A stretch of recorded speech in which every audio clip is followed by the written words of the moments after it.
Há pessoas que fizeram uma aliança com Deus, mas parece que se esqueceram do voto de compromisso e de responsabilidade que fizeram com o Senhor.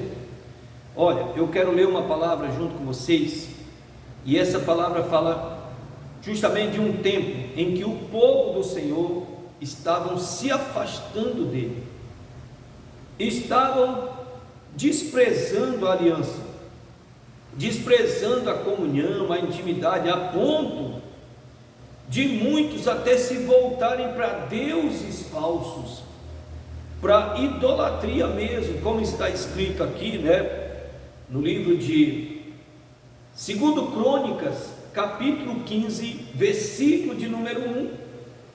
Você pode marcar aí, se você quiser conferir depois, você marca e você lê do capítulo 15 até o capítulo 15 inteiro, e o capítulo 16 você vai ver falando sobre o rei de Israel chamado Asa. E logo no início do reinado dele, Deus mandou um profeta falar com ele, e uma palavra forte, uma palavra dura, mas é necessário uma palavra de despertamento.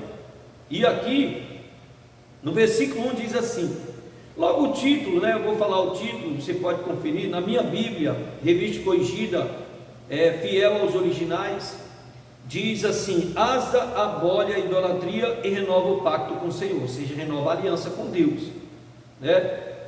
Então você vê que ele foi impactado pela palavra que o profeta falou com ele.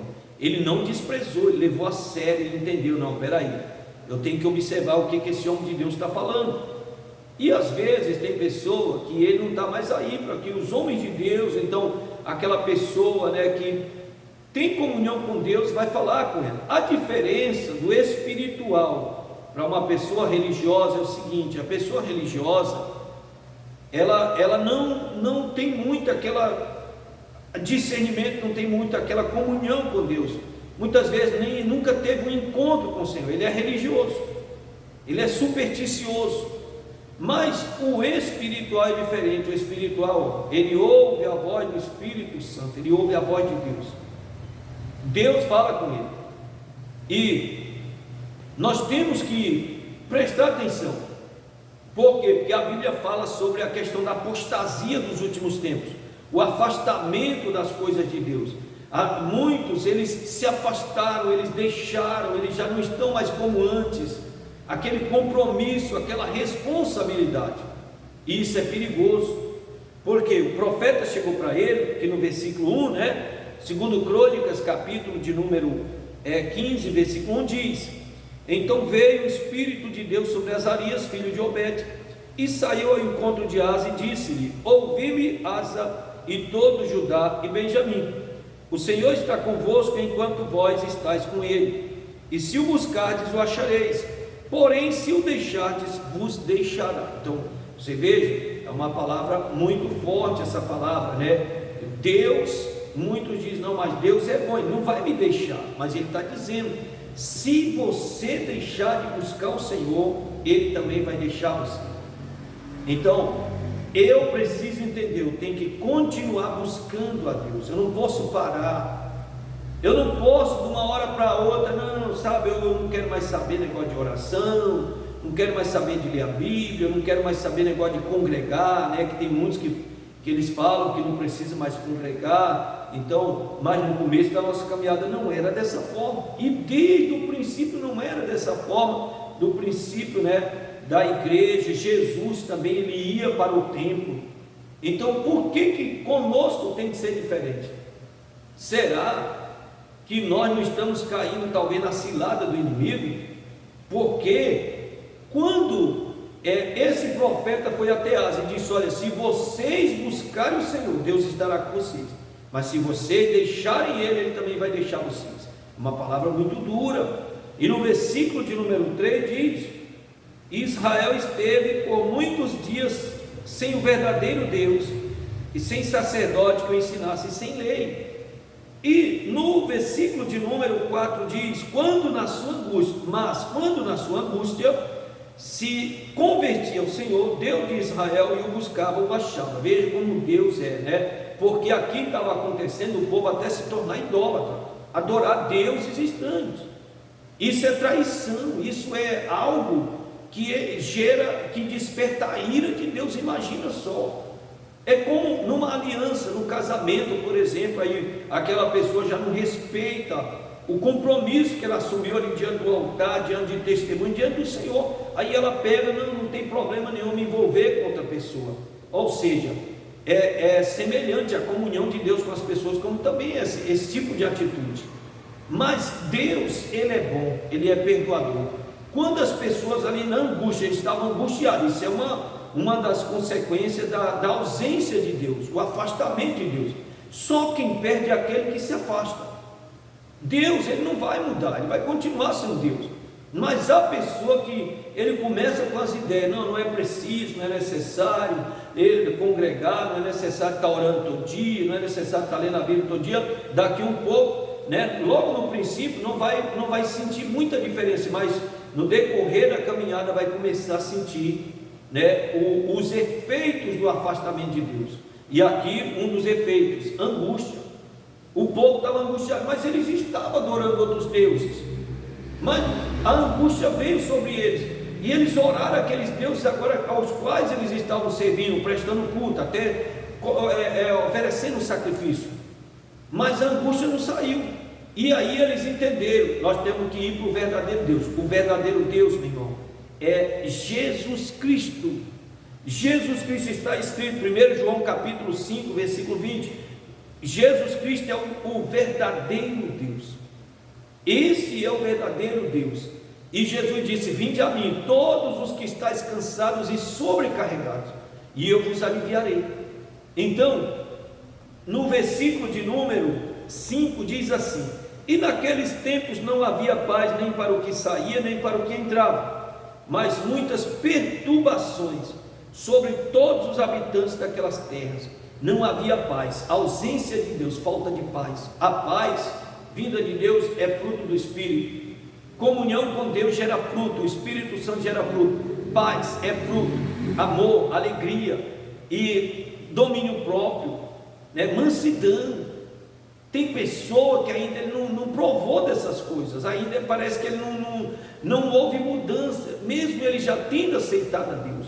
E no versículo de número 6 diz: porque gente contra gente e cidade contra cidade se despedaçavam.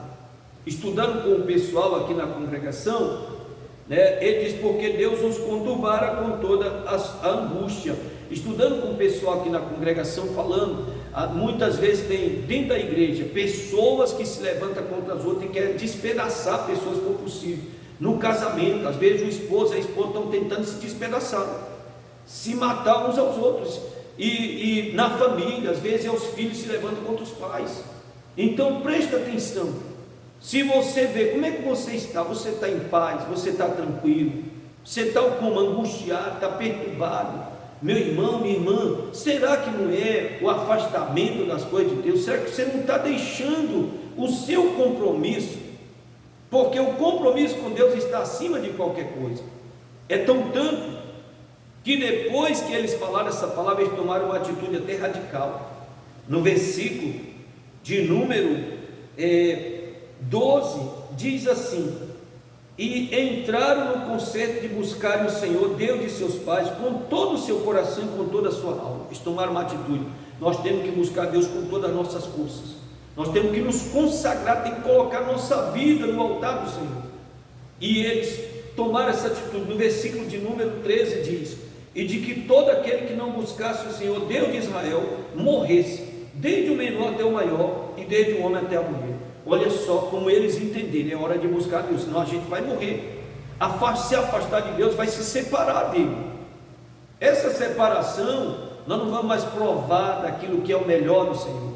Então, Asa, ele tirou, ele fez uma faxina. No versículo 8, diz: ouvindo pois Asa esta palavra e a profecia do profeta, filho de Obed, esforçou-se e tirou as abominações de toda a terra de Judá e de Benjamim, como também das cidades que tomara das montanhas de Efraim, e renovou o altar do Senhor que estava diante do pórtico do Senhor. O altar, o coração, renovou. renovou o coração, renovou a alma diante do Senhor, renovou a aliança, né? Nós fizemos uma oração, meu Deus, nós aceitamos a Jesus, Senhor. Nos perdoa se nós nos afastamos, se nós desprezamos, meu Deus. Nós estamos renovando a nossa aliança aqui agora. Então, por quê? Porque isso exige um compromisso. Quando nós aceitamos a Jesus, nós assumimos um compromisso, uma responsabilidade. E sem buscar, sem se esforçar, nós não vamos conseguir. No versículo de número 7, diz: mas esforçai-vos, e não desfaleçam as vossas mãos, porque a vossa obra tem uma recompensa. Meus amigos, essa palavra aqui no versículo 7, ele dizendo: olha, vocês têm que se esforçar para vocês permanecerem com Deus. Porque tem pessoa que, por ele ver uns desanimando, retrocedendo, já não tem mais aquele compromisso, já não tem mais aquela vontade. Os dias especiais na igreja a pessoa não faz mais nem conta, nem questão. Para ele parece que não atrai mais ele, né? E nós estávamos, né, com o nosso líder estadual dizendo: se o seu chamado, se a sua vocação já não alegra mais você, ora a Deus, porque tem alguma coisa de errado. Então, se a nossa vida cristã nessa terra já não tem mais uma alegria, já não tem mais um prazer, mas pelo contrário, essas coisas, falta de paz, se nós estamos muito mais brigando com as pessoas, querendo se despedaçar com as pessoas, nós temos que tomar cuidado, porque isso já está a ausência de Deus grave. É a hora da gente se voltar para o Senhor. E esse versículo 7 dizendo: se esforce, porque a vossa obra tem uma recompensa. Noutra tradução, né, ele mostra lá, por causa de pessoas que elas tomavam atitude errada, outras também começavam a ser influenciadas a tomar a mesma atitude, se afastar de Deus também. Se o povo está fazendo isso também, vou me afastar. Não, negativo. A salvação é individual. E preste atenção, como é que você está? Eu quero finalizar fazendo uma oração. Meu Deus, no nome de Jesus, Pai, eu oro junto com cada pessoa que está assistindo esse vídeo, Senhor. Cada pessoa que está ouvindo, meu Deus, essa mensagem, 2 Crônicas, capítulo 15, Senhor, versículo do 1 até, meu Deus, o último, e capítulo 16 também, especial no versículo 9, a Tua palavra diz que os olhos do Senhor, meu Deus, estão sobre a terra, andam por toda a terra, procurando aqueles que são fiéis ao Senhor, para que o Senhor se mostre forte na vida dessas pessoas. Meu Deus, se o Senhor não tem se mostrado forte para conosco, talvez, meu Pai, nós relaxamos no decorrer da caminhada, mas, meu Deus, eu te peço que seja despertada espiritualmente essas pessoas que estão ouvindo essa mensagem, em nome de Jesus. E eu repreendo esse espírito do engano, que está tentando dizer para essa pessoa que não precisa dela, meu Deus, orar, se consagrar, congregar, ir para a igreja, no meio do povo. Eu repreendo esse mal em nome de Jesus. E você que está orando comigo, diga amém, graças a Deus. Olha, vou ficando por aqui, pessoal, e eu quero fazer um pedido para você. Me ajude também nesse canal do YouTube, compartilhe com outras pessoas essa mensagem. E se você não é inscrito no canal, veja aí se você é inscrito. Se você não é inscrito, se inscreva no canal, não custa nada, você não vai pagar nada, tá? A sua internet já é o seu gasto. E deixe o seu comentário, o seu gostei, ou então comenta aí o que você achou, tá? E deixe o seu nome para oração também. Nós estamos sempre em oração, todos os dias, intercedendo pelo povo do Senhor, buscando por nós para nos renovar, mas também intercedendo pelas pessoas. Que Deus os abençoe e um forte abraço, e até a próxima.